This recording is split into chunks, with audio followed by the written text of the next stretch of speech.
different substances together. But this first round, we're going to see what happens when we mix just one substance with water.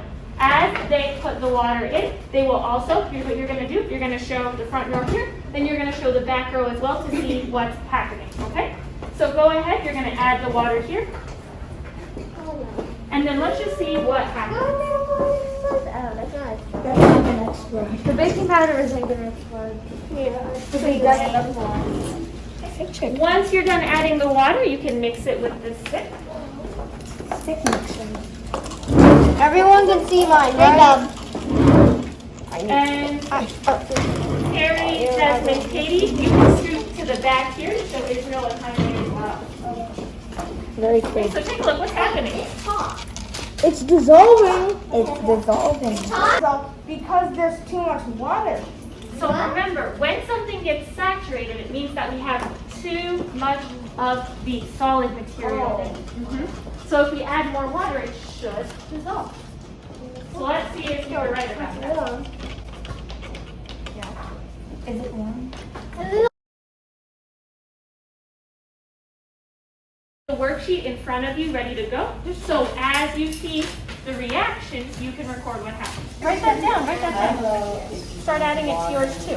What do you notice happening? You shared it came up and then down. You can draw a picture too. Good, Chloe's adding some details. What happened?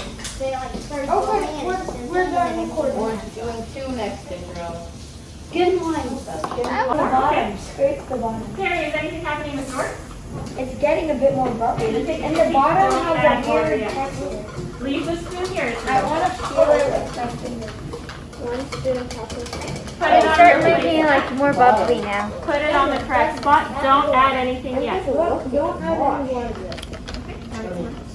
It's already bubbling. What's happening? Is it warm? No, it only exploded. Oh, that's kind of boring. The water, the gas is coming off of it. I know. Put the fish on here too. Yeah. And then, That's once gas. you notice maybe it's stopping. It's cold. It's cold? It's cold. Grab your third stick, and you can use your third stick to mix it a little bit. What do you think for cup number 2? Thumbs up or thumbs down? Did cup 2 form a solution? Yes, because it's I'm clear. seeing thumbs up, so it looks like we'll have to talk about cup 1. And did cup 3 form a solution? Yes or no? Yeah. I'm seeing some yeses, a maybe, yeses, maybe.